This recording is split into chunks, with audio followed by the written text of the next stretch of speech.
Yo, what is going on, everybody? Welcome back to Shooting the Shit Uncensored. It is your host, the dad bod god, the bald, the beard, and the fucking beautiful Piers Austin.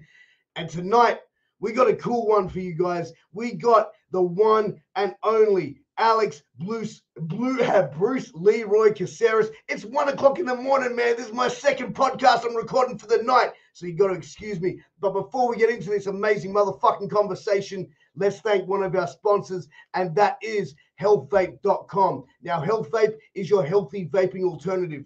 All of their products, no nicotine, no addictive or harmful chemicals. They help restore your energy while giving you the vital boost you need to get through your day. Plus, they are vitamin infused, so go and check out healthvape.com. Check out all of their vape and pod products and use that promo code MWAPOD to get a 10% discount on your final purchase, guys. Please go and check him out. I promise you, if you're a smoker or a vapor, this is going to help you kick that nasty habit. So do yourself a favor and go and check him out. Also, wherever you are finding us, I appreciate you for tuning in. If you're tuning in on YouTube, please make sure to like, share, comment, subscribe, all that good shit. If you're listening on a podcast platform, baby, please give me a 5-star review. It helps with our analytics. It helps us bring more amazing conversations to more amazing people like yourselves. But guys, I'm excited to bring on Alex Caceres. He's a guy I've been wanting to talk to for a very long time. We've been trying to organize this for a little while now, so I'm really excited to have him on the show.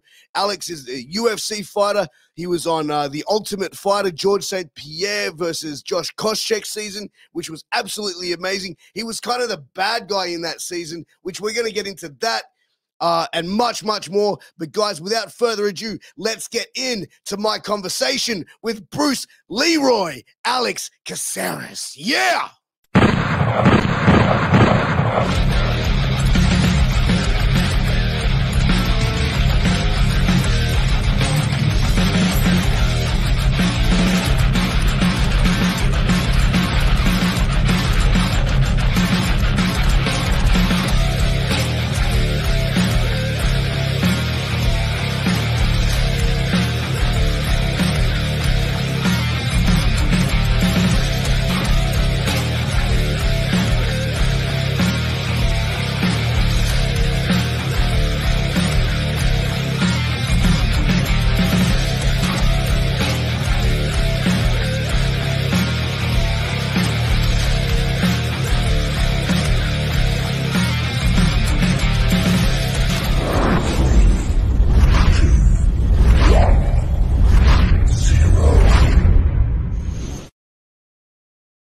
And we are live with Bruce Leeroy. Man, thank you for coming on the show, Alex. I appreciate you giving up your time, homie.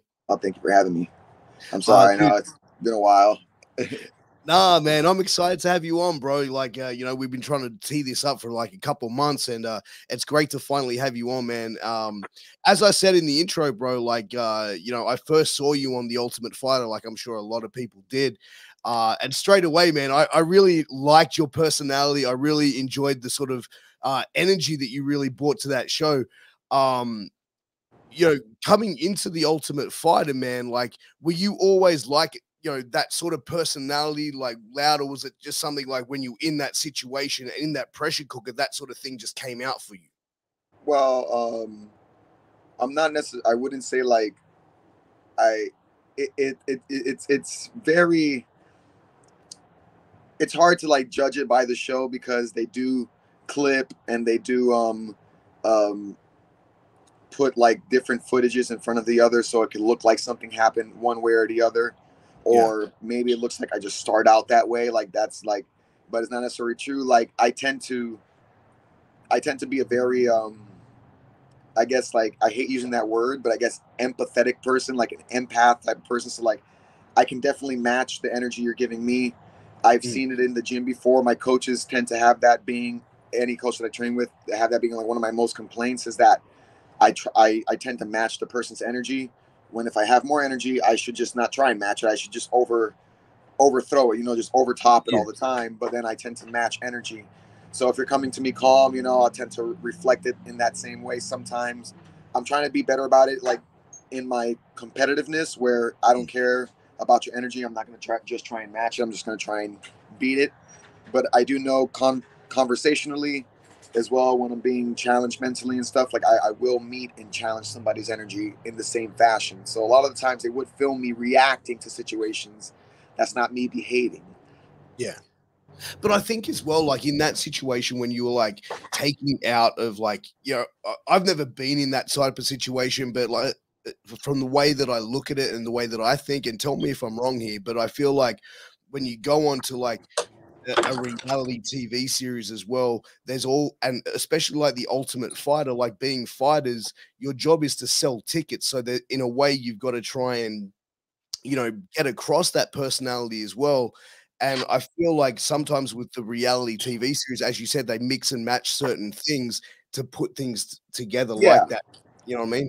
Yeah. So like, person, I'm like, I'm I'm just a person that doesn't mind defending himself, whether it's verbally, whether it's physically. So I've been in situations, especially in my young life, a lot, straight from the get go, where I don't have control over myself and I couldn't defend myself and stuff like that, whether it be verbally, whether it's being outspoken or just being physically challenged in such a sense.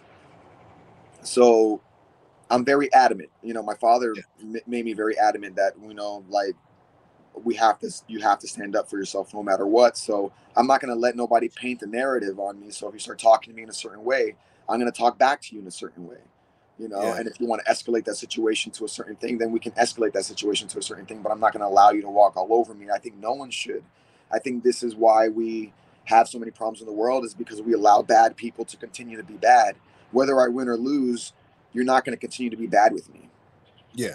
Well, I think it comes down to a level of respect as well. You know what I mean? Like if someone comes at you in a respectful manner, then you're going to be able to be cool with them. But as soon as someone starts like trying to fuck with you or just try and be like just disrespectful at a certain level, that's when you're going to turn around and it's like people get defensive of that sort of thing as well. Yeah, and it's like, or the passive aggressive bullshit sometimes that you run into, which I hate the most. Like I get it a lot too.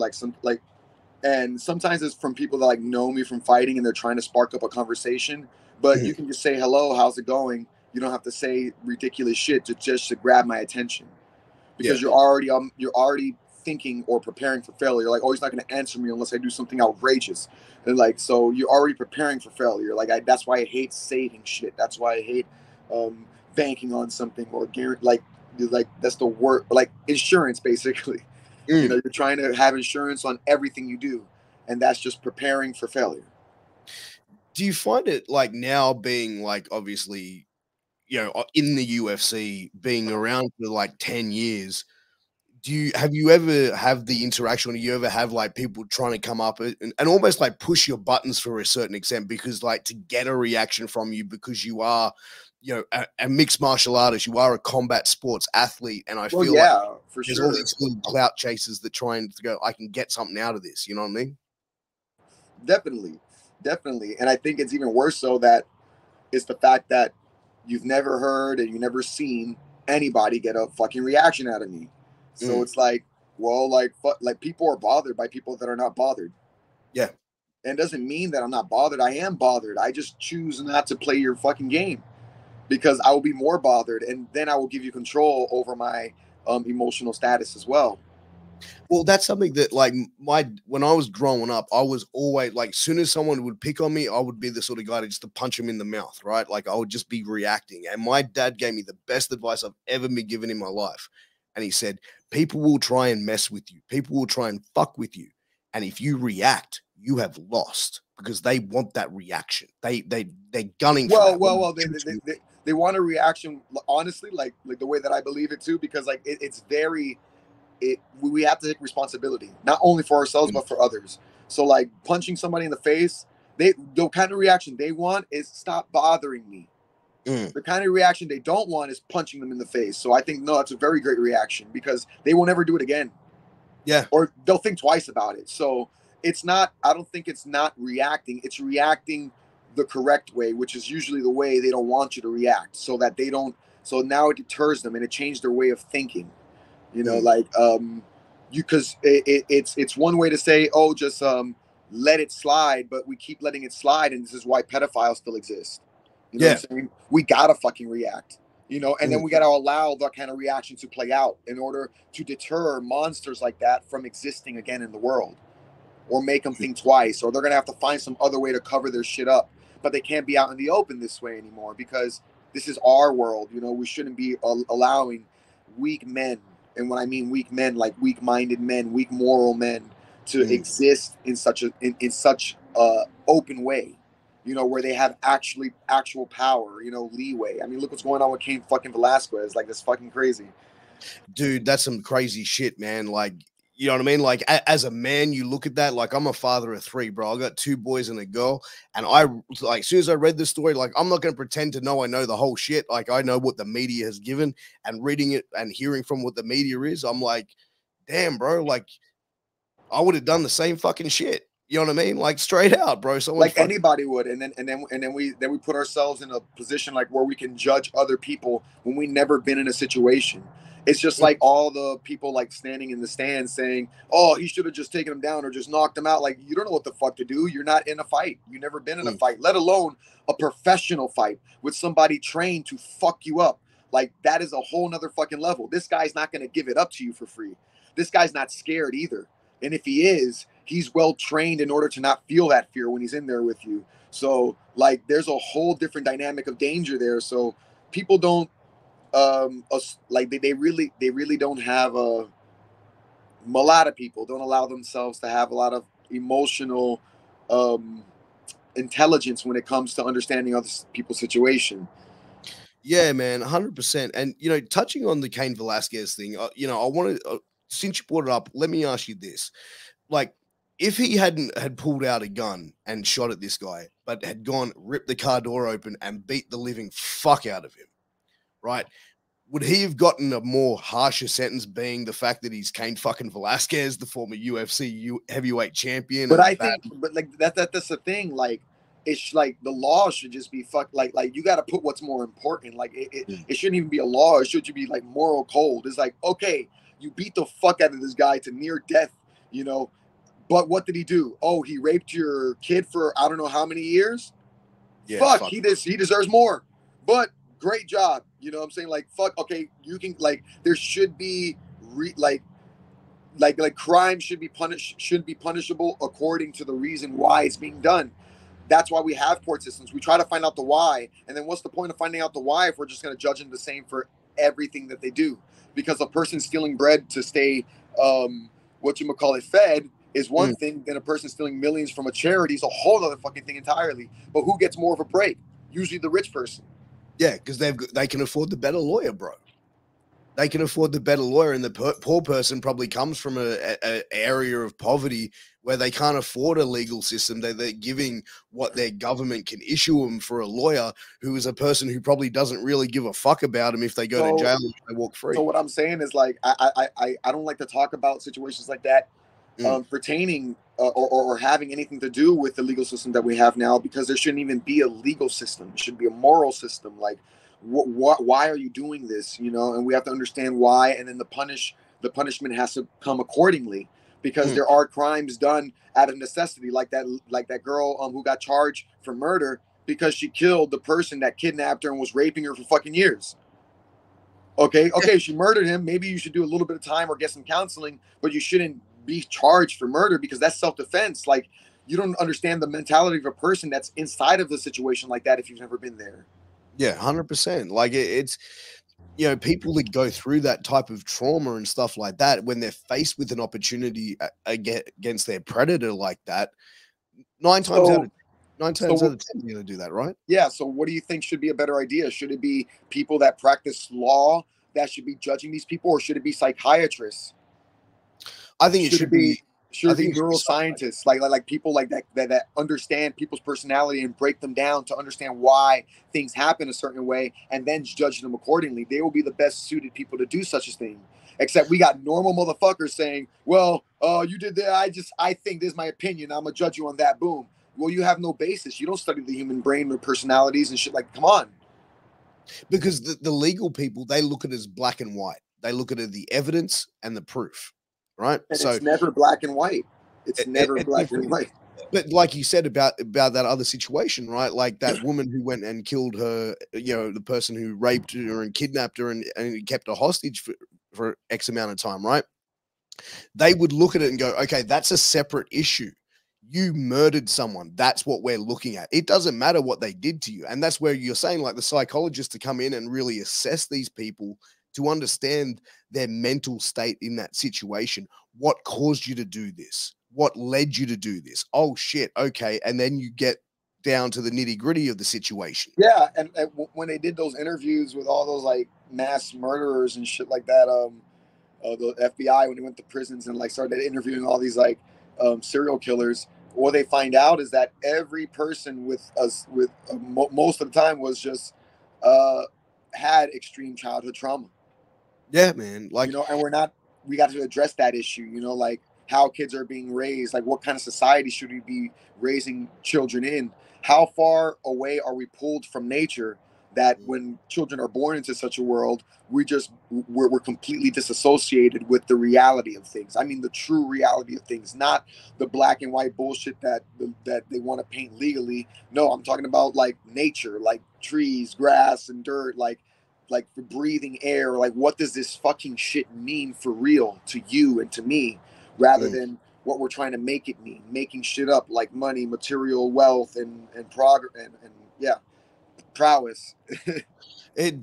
Yeah, man. Look, I think as long as because the legal system, I think is it's another way for the government and also for like the legal practitioners to make a shitload of money off people's shitty situations, really. But what we see all the time, and like, and this is natural. We're always going to point the finger and be like, oh well, and it's just as long as these people are in charge, this was going to happen. But every time, what we see is that if we just want different shit, when the people want different things, not fight for different things, we can fight for different things as well. That helps move it along a little bit faster. You can ask, but like really what actually changes things is when you change your mind and want a different style of living. Everything has to change because you just won't accept anything else. You'll start to do it yourself. You'll take responsibility upon yourself. And that's what we need to do as a collective, as a people. Like, I don't want to live this way no more. Let's all get together and find a better way of living, because it has nothing to do with money. When it comes to materials, we have enough material to do whatever we need to do. We have enough time, and we have enough people power. We're just depending on a few people that. Well, we just got Alex cut out. I'm sure he'll be back here for a second. Oh, there you go. Yeah. That so-called employ us to make these decisions for us, but we have the power in ourselves if we want it so much. Like, we can make these communities. Like, we're letting other people decide what we should eat, what medicine we should take, what music we should listen to, what words we should listen to and take into our hearts. How we should raise our kids, how we should birth our kids.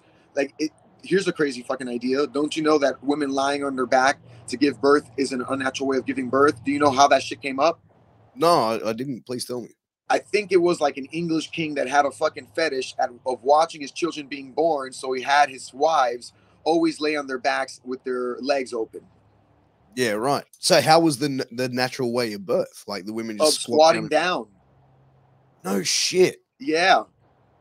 It comes out if you're using gravity. Yeah, well, it makes sense. It's physics. Like people, like, it's just fucking. It's incredible how simple life is, and then we want to go and complicate shit just because a few people felt insecure at the way they like to do shit.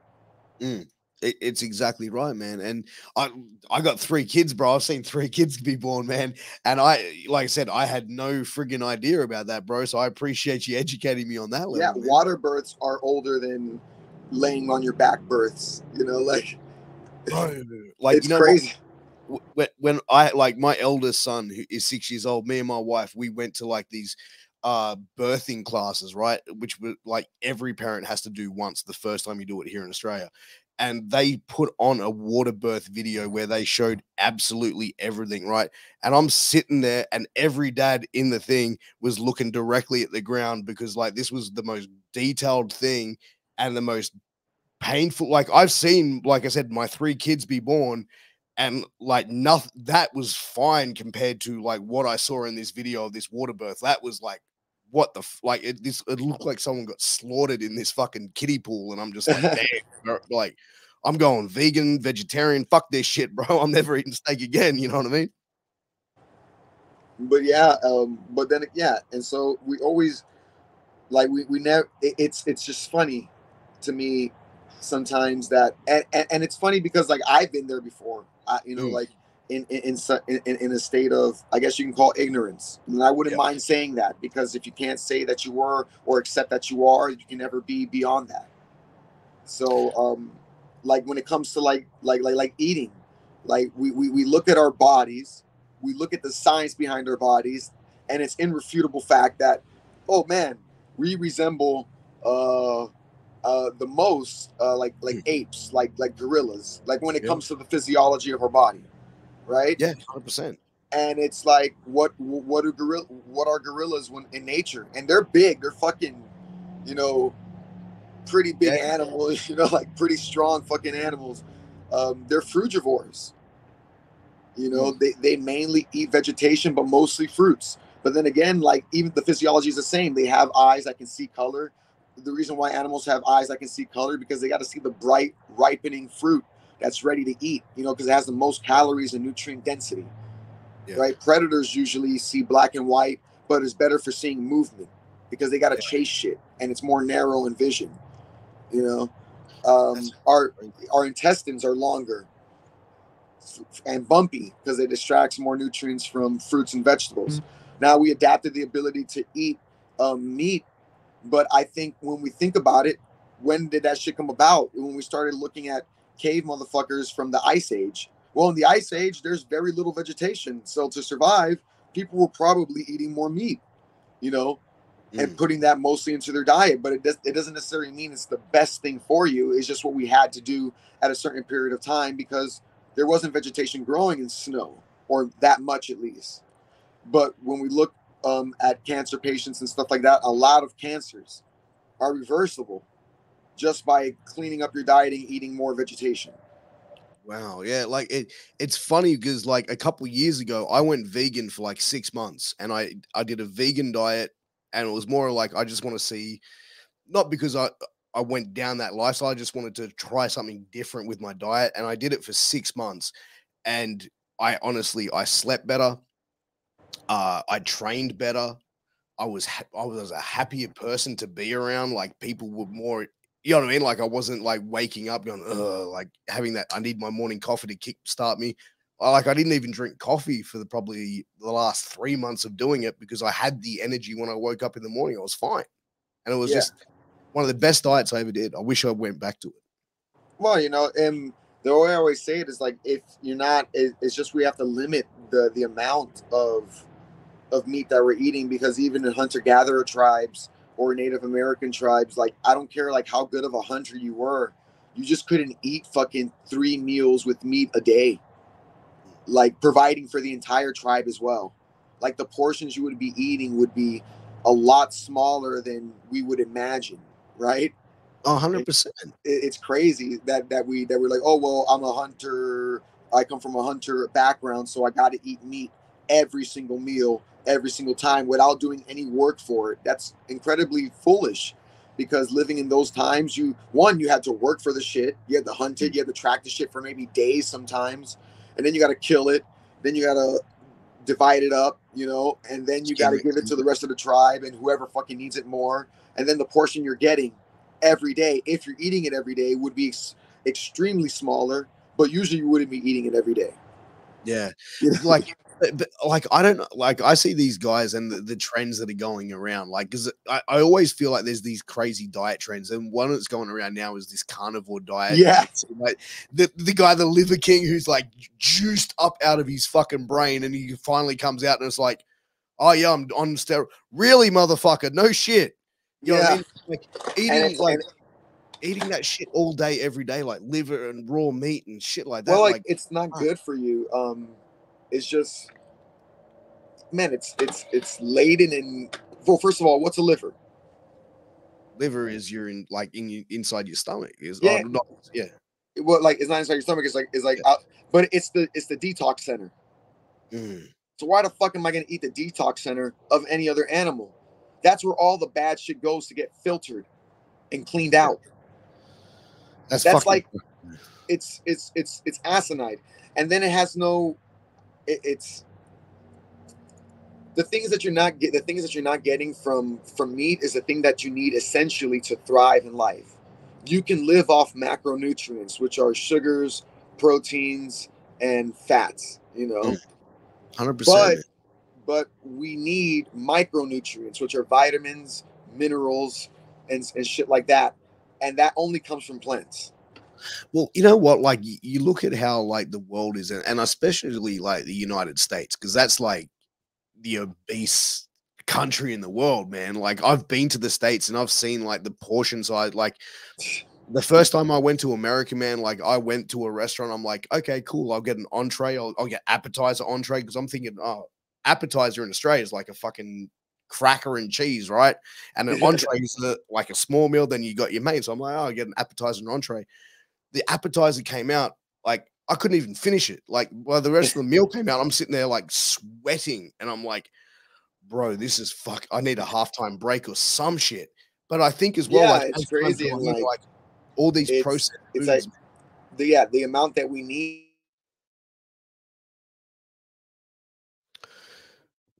Alex is just frozen up for a second, but he will be back in just a quick second, guys. But please make sure you go and check out healthvape.com. Use that promo code MWAPod to get a 10% discount on your final purchase.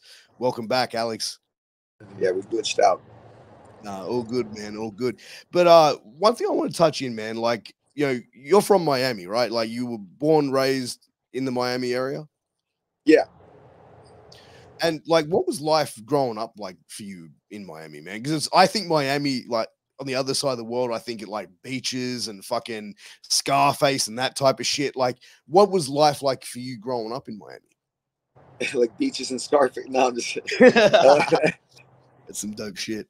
But honestly, like to be quite honest, I can remember a lot of things. I usually remember the more calmer times, but for the most part, man, living in Miami is such an overwhelming experience on all the senses that you're really on autopilot sometimes for the most part, especially coming up, just trying to get through it.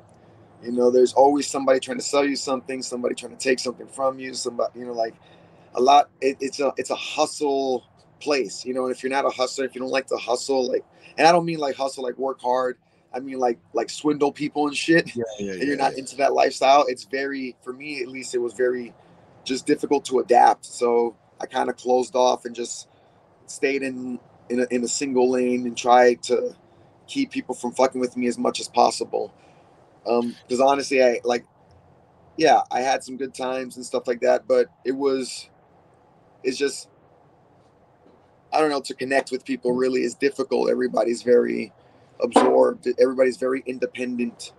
No one really wants to have a sense of community. They say they do, and they do have it in a form of a toxic way, like, like in the form like, oh, because I know you, I can fuck with you more, or I can leech from you more, and that's, it's just not healthy. In fact, like I feel like I've seen places and I've been in communities where it's like, oh, since I know you, I'm going to do everything in my power to help you achieve what you want. And then in that same respect, I'm not expecting anything from you, but if you help me do that, I'll be very grateful for that as well.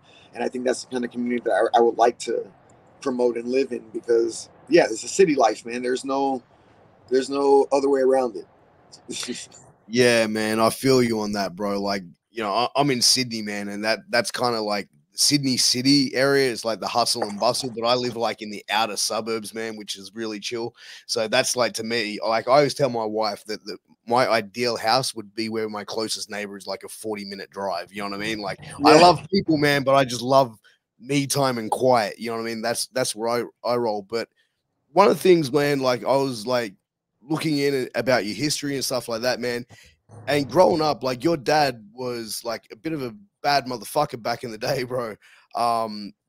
Drug dealing, like bit of I don't want to say gangster, or like what was the go with your dad? Yeah, that's what he did. He would from what I understood, I was very young, you know, like he did like a lot of stuff like that. Yeah, he would move drugs and stuff, and there was a whole bunch of shit that like happened, you know, like when I was young, and I didn't understand it then, but when I'm looking back on it, I'm like, oh man, this was pretty crazy. But yeah, that was his I guess you could say his main source of income. Yeah, man. To Well, hey, support. man, like as you said, bro, like it's a hustler's sort of, you know, life down in Miami, man. Well, You yeah, gotta he started in New York, came down to Miami, you know, like, and so I can imagine. I can imagine, especially being an immigrant, you know, first generation in America, you have to do certain shit. So I guess like yeah, had that Scarface lifestyle. Is Pop still around? Yeah, yeah, man. He's living in I think it's on the West Coast. Yeah, nice, And man. he's chilling just a little bit more north of me. But yeah, he's chilling. You know, still kicking it, relaxed now. Owns his own business and working. Yeah, right. So sort of like rehabilitated from that level and just sort of changed his life as he got older. Well, yeah, yeah. I would say they're not together, but I would say like my mom definitely like helped him. You know, Yeah, put good woman. better like have better perspective on like okay, your family or that type of lifestyle in that sense.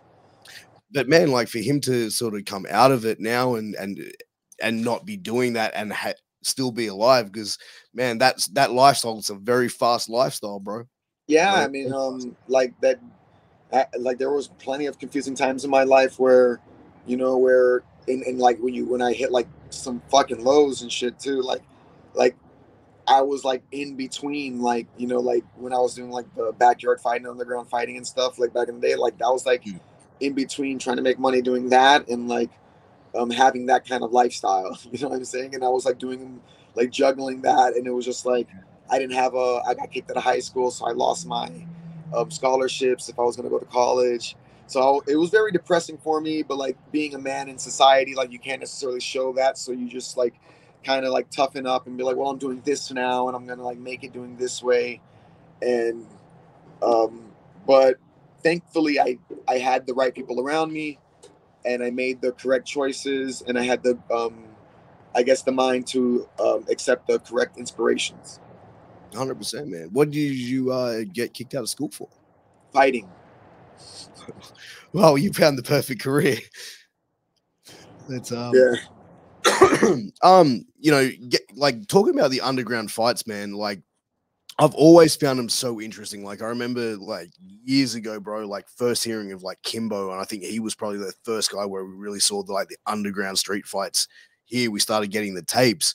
And as I got older and sort of got more into fights and fighting and mixed martial arts, boxing, stuff like that, that I realized like a lot of these things were actually like not just guys street fighting, but actually like fighters that are just trying to get these opportunities. Like I'm sure you have a couple of hard like dudes that go in there just want to throw hands. But like a lot of these fighters that come through, like there's been so many guys that have come through that street, you know, backyard fight scene. Yeah, for sure. Like, well, especially before, I guess, mixed martial arts was blowing up, and not, and but still going on there. Um, just street fighting was, I guess, for me, like this is what it was. And I'm gonna be completely honest. I'm leveling with everybody here.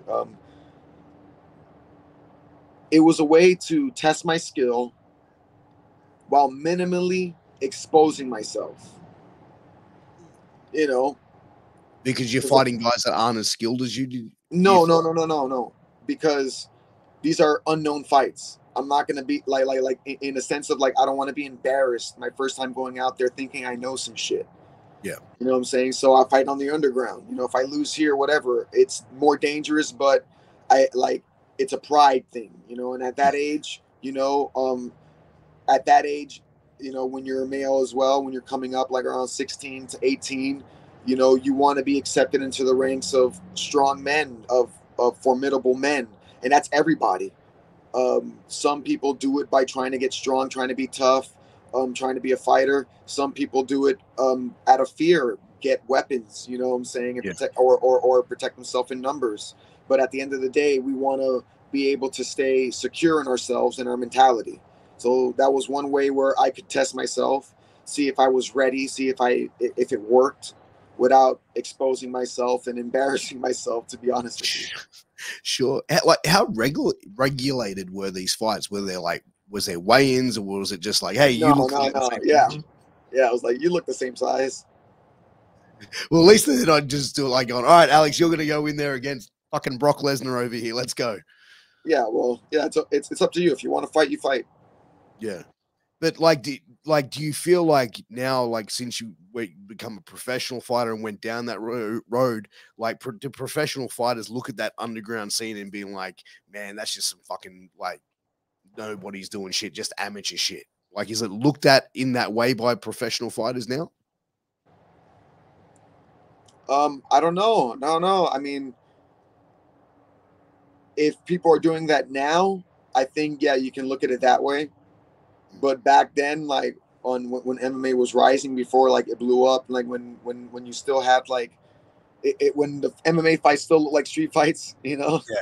Yeah, like it's I because when I was doing that, I didn't know any other organization or how to get into fights or professional fighting, and I was too young to get into professional fighting anyway. So that was the next best thing for me. I didn't have like um, I wasn't getting into I was doing amateur kickboxing fights, Yeah. but I wanted something more freeform, you know, something that would like test my skill for real life.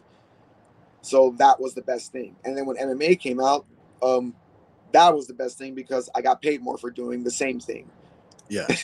And slightly more protected and insured. Like, what was the hardest thing about, like, once you go, all right, I want to get into doing like mixed martial arts? Like, you know, you said you had a background doing the kickboxing, amateur kickboxing. Did you find the jiu-jitsu and the wrestling game, was that something hard for you to pick up, or was that like you had a background in wrestling from school? Like, Yeah, yeah, it wasn't hard for me to. I honestly feel like if I do them separately, I'm better. yeah, You know, the hard thing for me was always, and I think it's for everybody, is combining them. You know, like interweaving them. I'm getting better at it. I like understanding that problem. I feel like I'm getting better at combining those two aspects of my game, as we saw, like in a lot of my recent fights.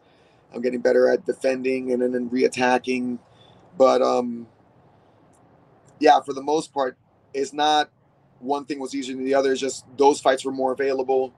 Because I also did amateur like grappling events, like Nagas and stuff like that. So for sure, doing them separately is, but because that's how it started. You know, when you start learning them, you learn them separately. yeah, You know, it's like, okay, here's jiu-jitsu class, and then here's kickboxing class, and now do an MMA fight. You know, but then we started like, oh, let's have an MMA class now, and there still really isn't um too much like that. Like oh, here's an actual MMA class. Here's an actual, you know, they still like you when you go to a lot of gyms, they still like separate them, like stand up and then grappling, which is good, and we do need to isolate them. But I think for the most part, doing this, we need to just start developing like just a whole nother form of doing grappling when it pertains when strikings are involved, because shit becomes different. It's like, and when the wrestling's involved and it's not just jiu-jitsu, things become different because now you have to, there's things you shouldn't do and you can't do because you're going to expose yourself in one way. And same thing with striking. Your stance has to become different so you can be more ready for the threat of takedowns. And you can't overcommit. Your combinations got to shorten, just because if you overcommit on combinations, you do have the risk of being taken down. Not saying you can't do it, but depending on the opponent you're fighting, yeah. What, like, when you first started fighting, what do you think was like the biggest challenge for you going into it? Like, actually, any sort of combat sport, like when you first started doing kickboxing, like what was that like for you going into it? Was it like, because I feel like a lot of people, when they start doing stuff like a striking sport like kickboxing or boxing, you know, it's very easy for the technique to lose as soon as you start putting gloves on and hitting a bag. Like, I think the testosterone and masculinity in us men, we just go gloves, and like technique can go out the window. You know, for you being a young guy, how did you feel like going in and started learning that striking and being able to be composed and keeping the technique right? Well, I don't know. I've always, I guess, like, I've always found that it's easier, like in a dire situation, to stay calm, you know, and do it. And, like, so you can do things, I guess, a little bit better and get less damage if it doesn't go your way. But there's times where a technique does fly out the window. I don't know. Fighting is very emotional. It's very it's very intense, so it's hard not to lose composure. But like I don't know. Like I'm one of those guys. Like if I feel like if I get into a car accident or if I'm like I'll go limp. You know, like I'll relax just because I just know that it's better not to fight it. Yeah, you just know, sort of and go with it. yeah, and like because in a lot of my fights, it looks like I get hit like a lot, but I don't usually walk out bruised or cut up. But for the most part, it's because when punches do come in, I do go with it. I try to go with it. Like you got to relax. Like I know when it hurts more when you just resist.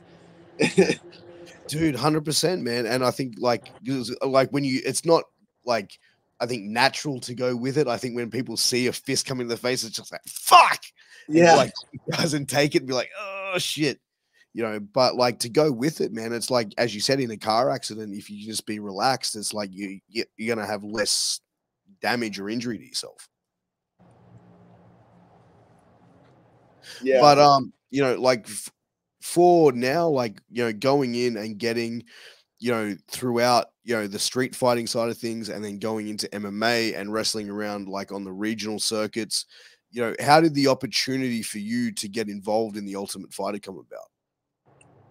Well, I think it was just my brother told me that they were having like tryouts for the Ultimate Fighter. I honestly did not know what that was. Yeah. And we just drove up to North Carolina, to where my dad was staying, and that's where they're having the tryouts. And we just went in, tried out. Me and my brother tried out, and then I went in there, grappled a couple people, hit a couple mitts, and then they just interviewed me and then called me like I think it was like 6 weeks later. Oh, really? Yeah, and then they flew me out to Vegas, and then we did the show. Like I'm trying to remember. Like with your season, did you have to fight to get on the show? Like how? Yeah. They flew us I out think to Vegas. They did some interviews, and then they shortened the list of people that they picked. Then they started pairing up those guys to fight. Do you think like looking at that, like when they're looking at these guys and they're pairing everyone up for like the Ultimate Fighter, they're going, all right, this guy here, he's the guy who's gonna win the fucking season, and then like they go in and like the guy doesn't even get on the fucking like the prelim show. Is it that mentality, or are they just like going, okay, we're gonna put these guys to fight and let's just see? I don't even know, man. I couldn't tell you. There's probably some one person in there making like bets. They're like, yeah, I bet you this. I don't know, but I mean, I wouldn't be able to tell you. I don't know who they're choosing. I just think, for the most part, the energy that I felt is they're just trying to get people that are not only good fighters, but that are going to represent martial arts. Yeah. In their way, not the UFC's way, but in their own way. Just trying to create kind of like a motley crew of sorts. Yeah, 100%. And you had George St. Pierre as your coach. How did you find training under GSP? Excuse me? How did you find training under GSP? Oh, Alex's internet has just cut out again. He will be back in just a short second, guys.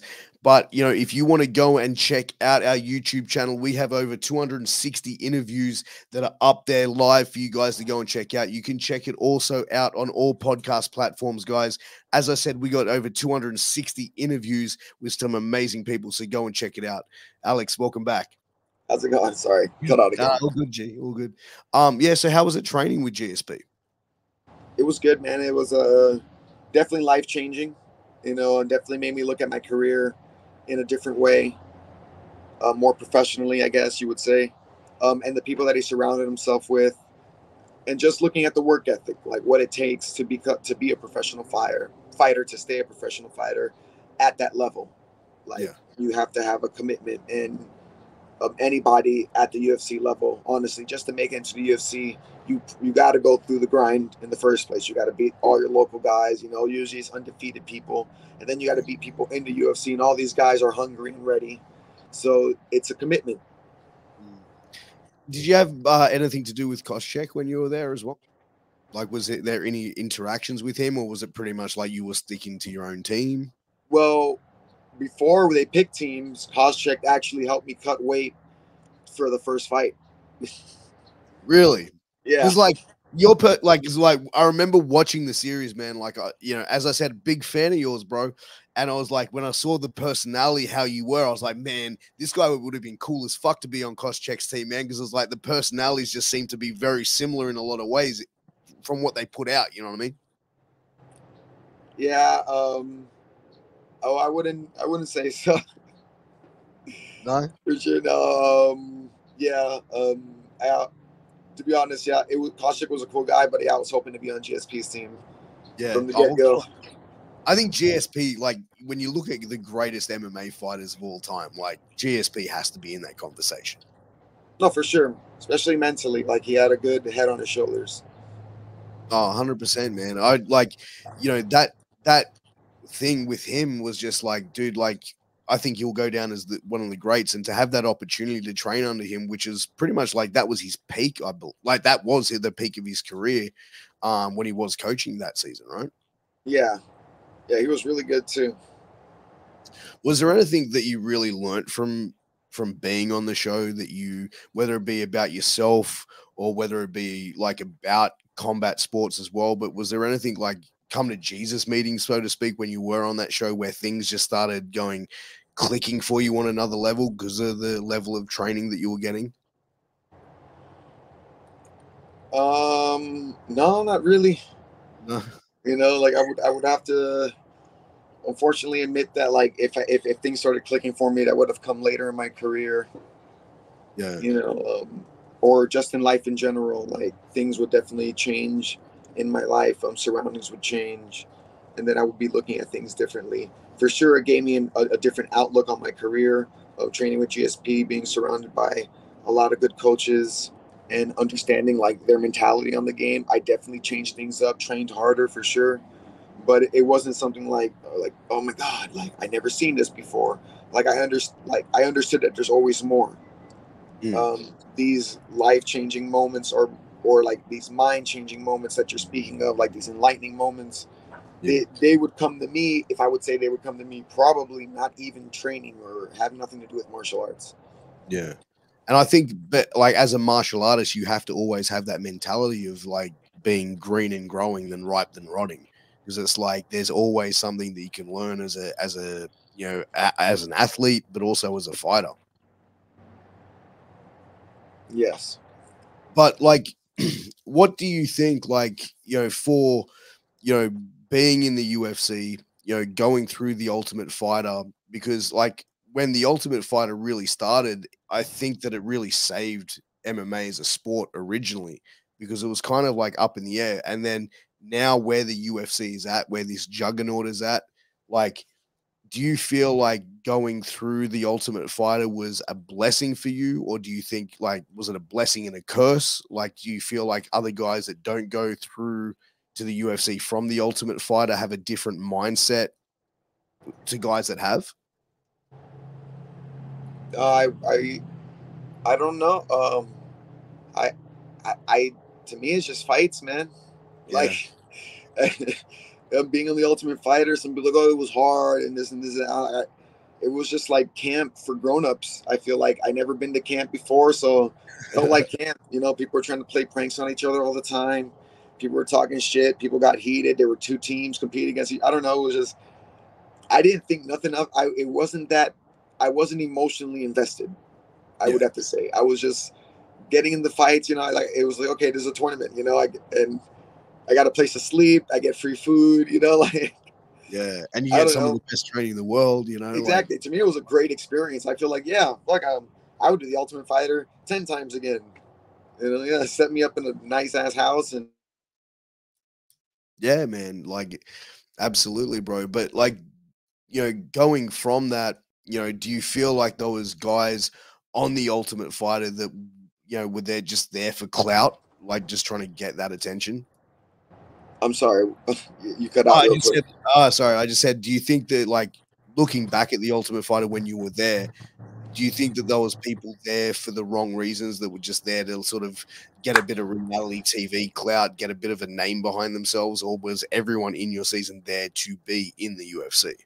Of course, Of course, that's no doubt about it. There's going to be people like that, you know, that are doing it for those reasons. I know lots of professional fighters that do that. Like they just do enough, and then like for instance, like you see like, and this is not to knock on anybody doing anything like that, but like when it comes to martial arts, you know, it should be pure and it should work.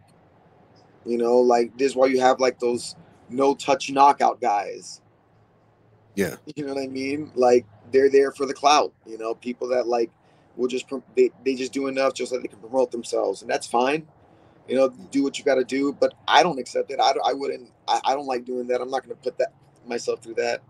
But yeah, there's a lot of fake motherfuckers out there. There's no doubt about it. Oh, 100%, man. They're good at fighting. Some of them are good at fighting too. They're good athletes. They're good competitors. And that's probably why they go down that road, because it's like to them, they go, all right, well, I know how to handle myself. I know how to, you know, I'm a good athlete. I've got skills in this.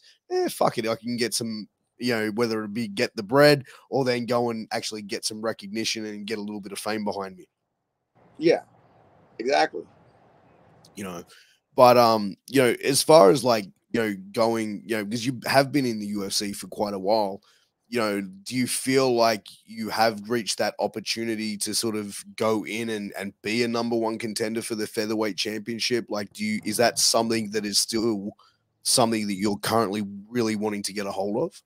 Well, I never necessarily, well, like, I can't necessarily something like I say I want, but like, I do know it's, considerable for sure. It's there. I want to see as good as I can do. I'm going into every fight trying to win, trying to be better than what I was last time. I'm competing against myself for sure, but I do see me getting better is definitely, I'm right around there. You know, like I'm right now. I'm in number 15. If I beat Juliana Rosa come next Saturday, you know, either keep my spot or rise up.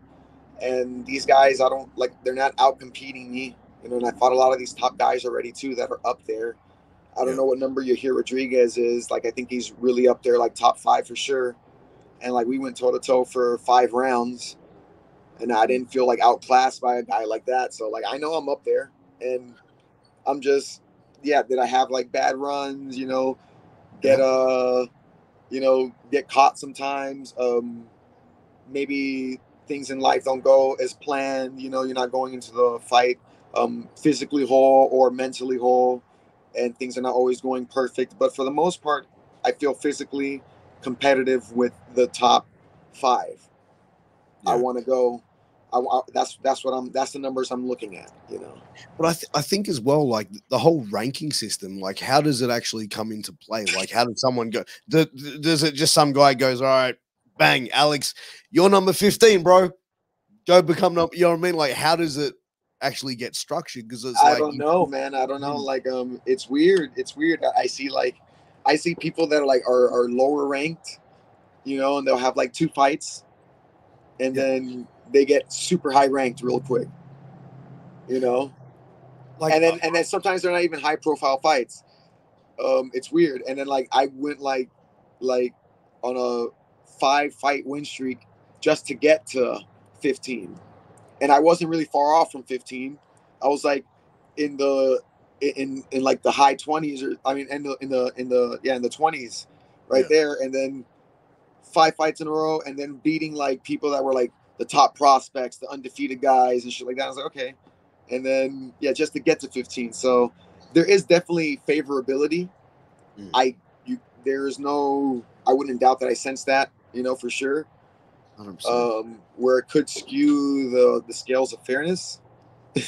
Well, because it's like the people that have like the most, I think, public eye attention, right? Like you see like Paddy Pimblett and Conor McGregor, they got, and you know, people that go out and just create these like personas on social media and out there that get these opportunities. Like I remember years ago, it's like there was I can't remember which fighter it was, but the fighter went changed weight divisions, hadn't had a fight in that weight division, and he was ranked number 2. And I'm like, he lost his last 3 fucking fights, and he's going to another fucking division.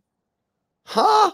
How is he ranked number 2? He was ranked number 12. You know what I mean? Like it's always fucking like boggled my mind how that fucking works.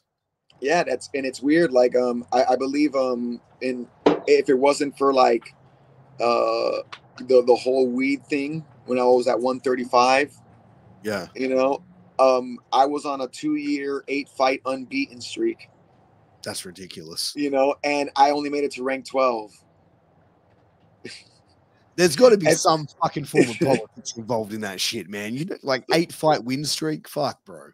but like it was interrupted because I had one fight where I popped for weed, so it was they took that fight away from me. Have they changed that rule now? Like They changed that rule, of course. Now everybody can smoke weed and they like applaud you for it. But when I was smoking weed, they were like, "Oh, you're such a bastard, you know, what the fuck you smoking weed for? So you got to quit that shit. You're a drug addict." I'm like, what the fuck? And now niggas are smoking weed and they're like, "Oh, look how he recovers. Great job." You know, like it's just. Well, I love the Nick Diaz thing where it's like they tested him once and it said he had so much weed in his system he had to be high as fuck for the fight, and I'm just like, that's just let's go, baby, let's go. I love that shit because I think like, you know, weed is such a fucking it's a non-harmful fucking thing. You know what I mean? Like, Yeah. it does more benefit than anything else. And it's like, it's still in my country, it's kind of illegal. Like, it's on the cusp of just being legal, but it's like unless you have a medical card, you can't go out and buy that shit, you know, legally, you know, which is kind of fucked up. Oh, Alex has just cut out. He'll be back in a second. There we go, baby. But yeah, I was just saying, man, like here in Australia, like weed is like you can get it legally from like medicinal purposes, but you got to run through a whole heap of fucking shit to get there. So if you want to smoke weed, you got to do it the illegal way here in Australia, which is kind of fucking retarded because Well, it's the same thing. It's the same thing in a lot of places in America. And Miami is like this. Like, I'm not going to jump through fucking hoops. Like, what the fuck? Like, it's and this is what causes. And I'm sorry, I'm breaking the subject real quick, but no, you're cool, bro. this is what causes like I guess disassociation with human nature.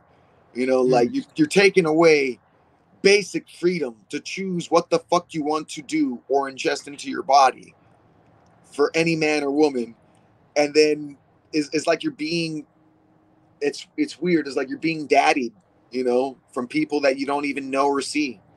Yeah, you know, exactly. they're saying, "Oh, no, you can't smoke this herb. Oh, it makes you feel good." No, we're telling you can't. Why? Because we're telling you can't. And if you do it, we'll put you in jail for doing what you want to do. Like that's, and then we're saying, "Oh, but we're free." But I can understand. Right. Hey, don't murder people because you're encroaching on somebody else's freedom. Don't steal from people because you're encroaching on somebody else's freedom. But if I'm not bothering anybody and I'm not encroaching on your freedom and it's my health, then I should be able to do what I want. You let motherfuckers eat fucking burgers every fucking day and kill themselves. Drink alcohol, same thing. How many people have died from drink driving because they got hit by a fucking drunk driver or exactly? Whatever, right? But you're not gonna let a person sit at home, eat a bag of potato chips, and smoke some weed and relax. Yeah, go home and be too tired to beat his kids or wife. You know what I'm saying? Yeah, bro. Like, go home and just be. You know what I mean? Like, if you work your ass off all day, you want to go home and and smoke a joint. If you can get home, take care of your kids and your wife, and that, you know, your kids are in bed, all that shit. Fuck yeah, man! You go out that side of that backyard and fucking blaze one, son. And you're never old enough. You're never old enough, so you can be a 50-year-old guy. Think about it. And you have never had the freedom to say, "I want to do this," because some other man came and told me I can't do it. It's all because of this, bro. But no. It's not because of this. They can't tax it. They can't tax it. It's not because of this. This is just a manifestation of what it's really about. It's about power. It's about control over you. It's about having the ability to say, "I'm another person that's telling you can't do what you want to do." That's what it's really about. But then why wouldn't they do the same thing to alcohol? Because alcohol is the same shit, right? Like, they did do that. They did do that for a while, but then they allow you to do it under their own circumstances.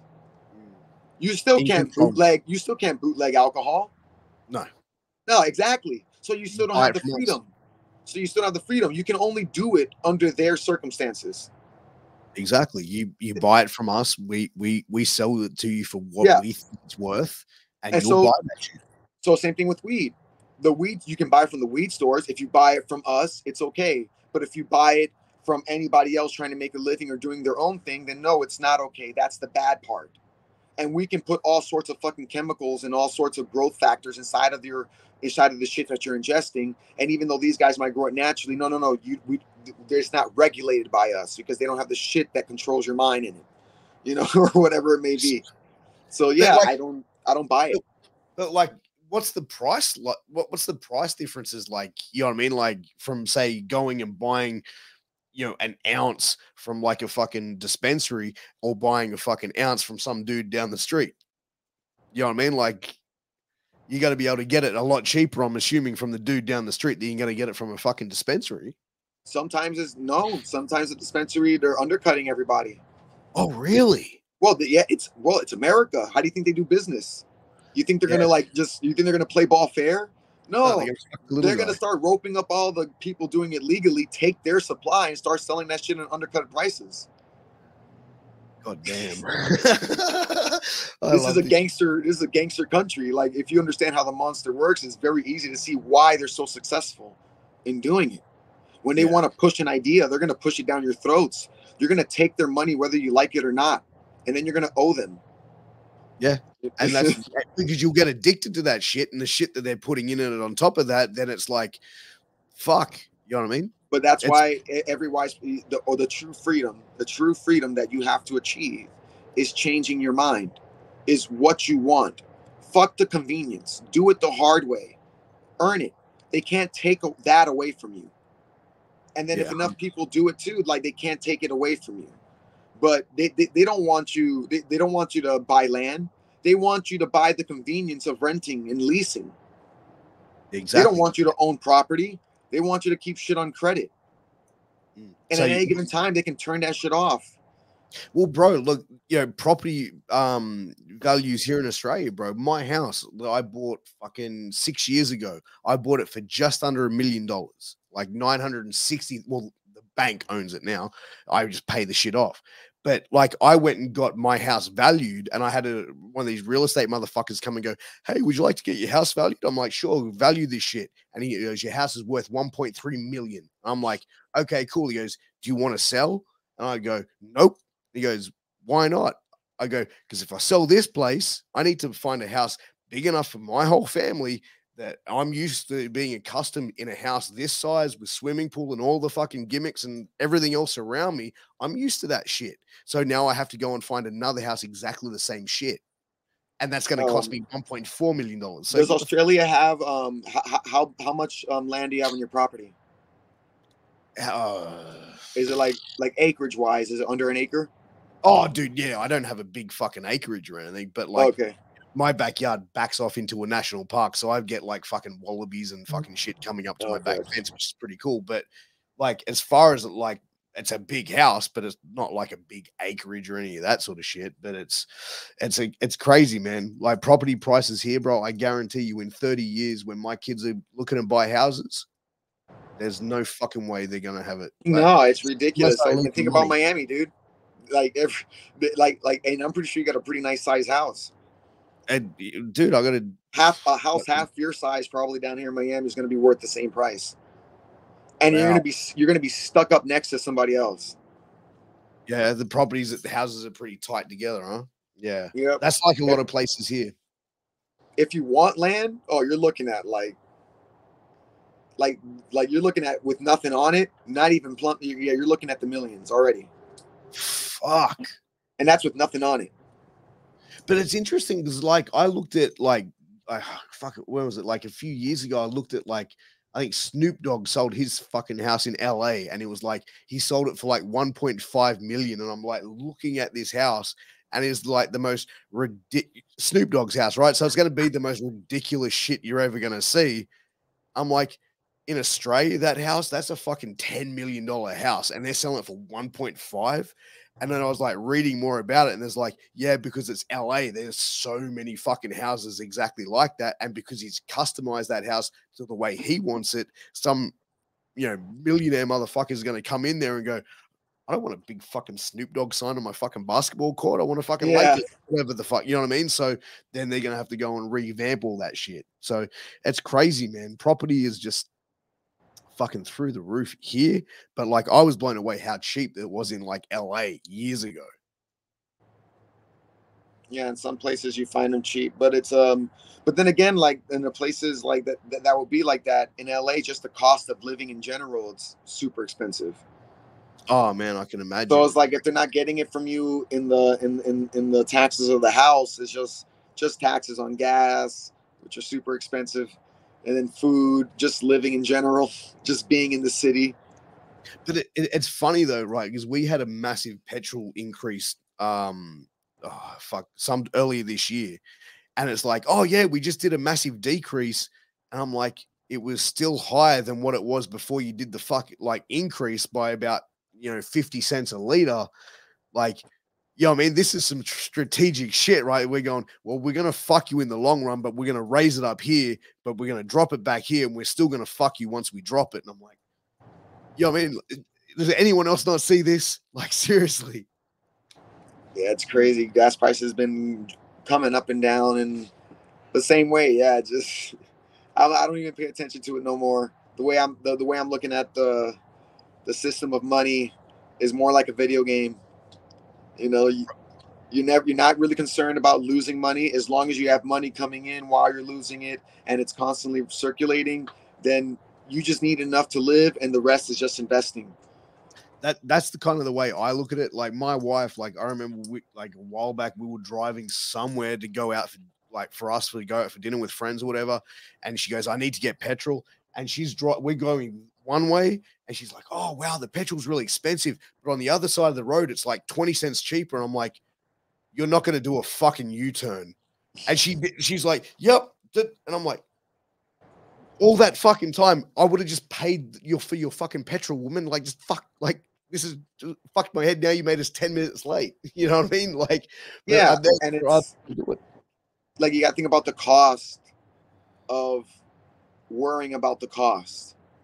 Those who fear are lost. You can't constantly be worried about something that doesn't even exist. Exactly. It's imaginary. Some people will worry about money and sacrifice their love over money. They will sacrifice their time over money. And these things you can't get back. These things you can't make more of. These things are invaluable. You have to appreciate them. Like, it's amazing how we don't even appreciate, like, we're so caught up in bullshit that, like, I was just thinking about just the other day is like, isn't it incredible that we live in such a crazy world? We're such a beautiful world. We're alive. We're all in it. That our eyes can actually see a crystal clear picture in front of us, all the colors and everything that is coming at us right now, the sounds that we hear constantly circulating. It's a beautiful thing. Like, fuck, like we're missing out. Like, what am I seeing in front of me right now? This crystal clear picture of just plants and the world in front of me. We're not experiencing it. And we're living in a daydream. We're living inside of our own heads. It's so crazy sometimes. But that's the thing, because I think a lot of it, like you become stuck in mind. You can't be present. You can't enjoy what is actually going on in your life. And that's the thing. Like when you look at when you got children and stuff like that, I got young kids. I got a 6, 4 and a 1-year-old, bro. And like about a year ago, I was in a job earning very high money, everything like that. But I was doing like 14, 15-hour days. I was leaving work. My babies were asleep. I get home. My kids are about ready to go to bed. And I'm like, man, I became a dad because I wanted to fucking be a father, right? Like I didn't become a dad just to go and work my ass off just so I can raise these kids to be spoiled brats. I wanted to be a fucking hands-on father. And I was like, you know what? I'm going to make a change. Yes, I'll go to a job where I'm not going to earn as much money, but I'm going to be home every night for dinner. I'm going to be able to take my son to football. I'm going to be able to take my girl to fucking dance. I'm able to fucking, spend a night with my wife, having, watching TV and stuff like that, and have that family time, which to me is more important than earning an extra 30, 40, 50 grand a year. Yeah. And everybody's always concerned about like, we got to have like the most comfortable living. And the thing is just, we have to change our minds of like how living is. And if we don't change society, then we're going to constantly be uncomfortable living this way. And we're going to need a dual income. We're going to need to spend so many hours just to get by. And then we think that's why a lot of relationships are ending in divorce, you know, because it's like having a long distance relationship. If you don't see each other for so many hours every day, that wedge just gets deeper and deeper and deeper and deeper. You get into arguments over bullshit, just seeking a reaction so that you can connect in some weird way. Yeah, 100%. You're 100% right, man. And I think like that's where you have to look at it and be like, because I think like when you have that mentality, it was like, I got to go make that money. I got to go make that money. Then you go get it. You get that job where you're earning that money. Then you're like, I'm going to get more money. I'm going to get fucking more. Like now I'm on this. I need to be this. And then at the end of the day, you keep chasing that shit. You're in this fucking constant circle of chase where it's like you can never be satisfied. You can never sit there and go, you know what? I'm good. I've got the toys. I've got the money. And it's crazy how like you just completely consumed because you end up walking outside in your own head, in your own thoughts, and you're not looking at the HD video game you're playing. You know, like, you know, you're not looking at the fucking, like, the images, the colors, the symbology that is constantly in front of you. Yeah. You just, and like, it's that simple, but it's that simple. Open your eye. Yeah. I mean, Alex is 100% right, guys. So this has been a really great interview. I've really enjoyed this, guys. So, make sure you go like, share, subscribe, go and check us out on all of those podcast platforms. Subscribe. I appreciate it. Alex, we've just hit that over the 1 hour mark, and I really appreciate your time. I feel like this has been an absolute amazing conversation. I definitely want to do a part 2 with you somewhere down the line if you're cool with doing that, man. Oh, for sure. But bro, it is that time of the show. It is time for Guess the Australian Slang. So we're going to throw some slang words out at Alex and some slang phrases, and we're going to see how he fares.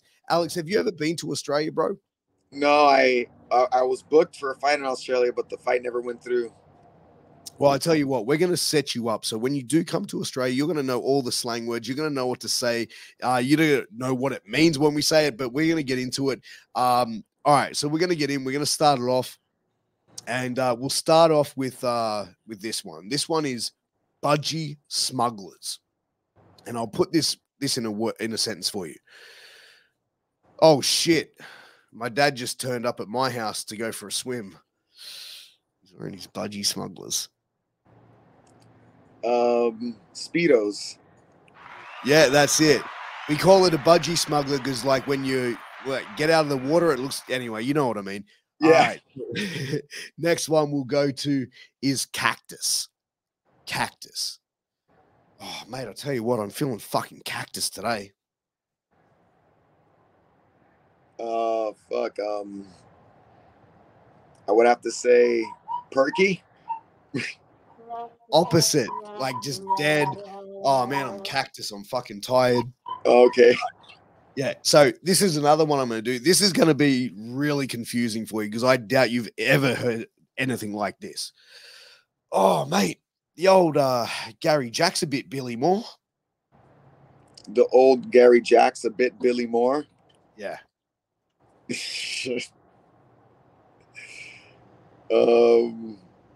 I would have no idea.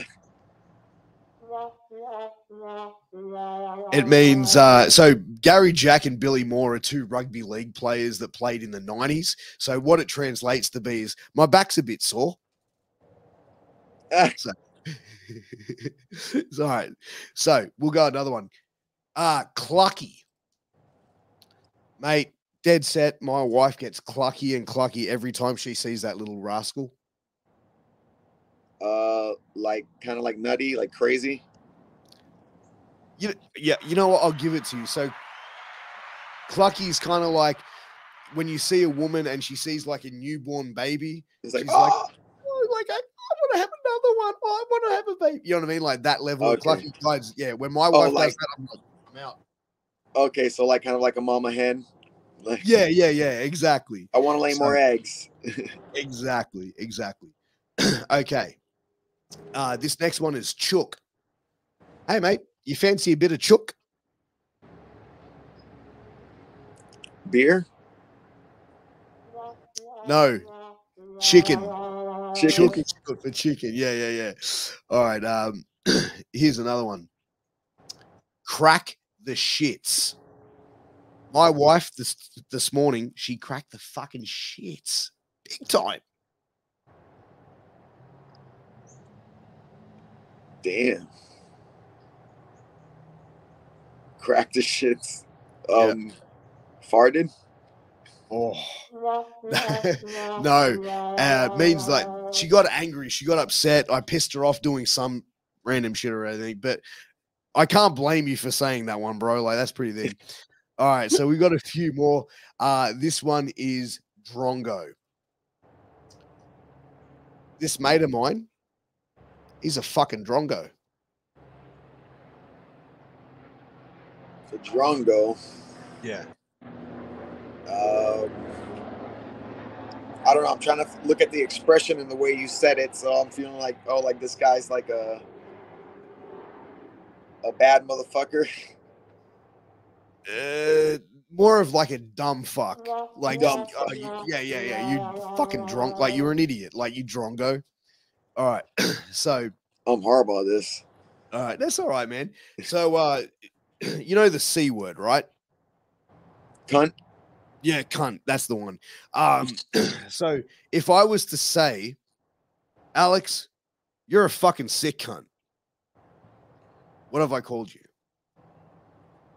Like if you say it that way, I guess like a saying sick, like in a cool person, like Yeah, like a rockin' dude. Yeah.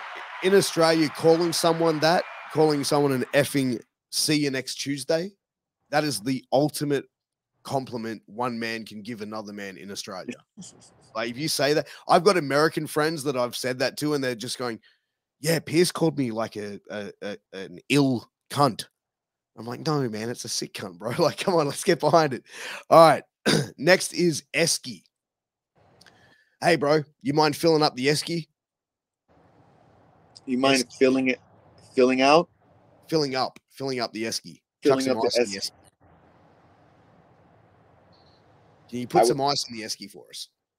Oh, okay. That would have to be the cooler. Yeah. Like as an Eskimo. Yeah, well, that's the thing. Like Esky, yeah. So you're getting there. You're getting that. Okay. All right. Here's another one. Going off like a frog in a sock. Mate, my kids woke my missus up this morning at fucking 4 a.m. and she was going off like a frog in a sock. I guess like being very livid and angry. Yeah. That's it. All right, we got a few more. This one is hard yakka. Oh, mate. I'll tell you what, I did some hard yakka today. Throwing up? Hard work. Ah. All right. So this next one is going to be a little bit blue, and it's going to be a bit multiple choice in here as well. So I'm going to use the words old fella, Franger, old fella, Sheila, and root. Okay. So I'm going to put this sentence to you. Hey, Alex, you got a spare Franger for me, old fella? Just picked up this Sheila and she's keen for a root.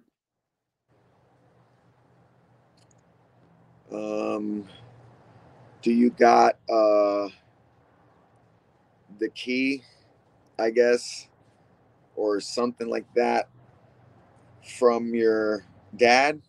Because I just picked up this chick and she's ready to have a good time with me, I guess.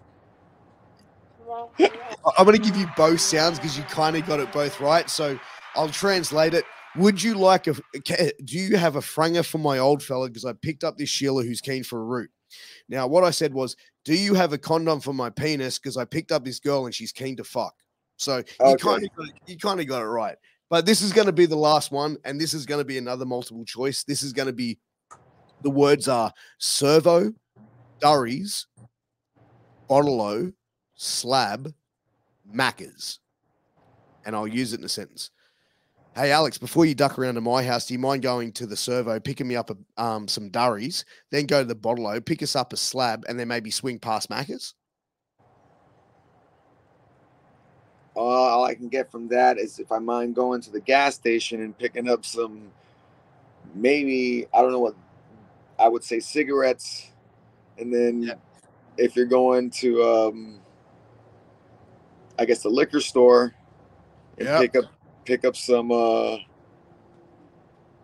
damn, what was that other word? Slab. Pick up Slab. a slab. A slab. If you go to a liquor store, I don't know what a slab would be. I guess a slab could just be a bottle of liquor. I wouldn't know which one it is. Oh no, wait, maybe it's a tall boy of a beer. I would say a tall beer. Yeah. And then Macca's. Mackers. I don't know what Mackers would be. Man, you know what? I'm gonna give you that one because you got most of it right, and I'll translate the sentence for you. So I said, "Hey, Alex, do you mind going past the service station, picking me up a pack of cigarettes, then swinging past the Bottle-O, which is a liquor store, and picking up a case of beer, because we'll call it a slab, and then do you mind going past Macca's, which we call McDonald's?" Oh. We abbreviate everything here, bro, in Australia. Wait till you come down here, you'll understand. But that has been Guess the Aussie Slang and Shooting the Shit with Alex Caceres. Alex, I got to say, man, this has been a really fun conversation. I've really enjoyed having you on. Thank you so much. Where can everyone find you on Twitter, Instagram, social media, and where can people buy some merch to support you as well? Well, I just have an Instagram right now. You can find me on Instagram as just type in my name, Alex Caceres, or I am here now, Alex. I do have a gym called we switched names from the Hidden Lotus to it's called Zen Ronin now, and we do have a page, Zen Ronin page on Instagram as well. You can help support us there. But other than that, yeah, that's where you can find us.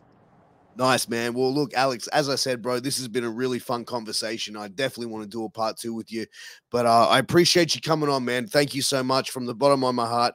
I really appreciate it. But I do end every interview with this one question. And the question is, what is the one question that you wish I asked you in this podcast that I didn't ask you? And how would you have answered it?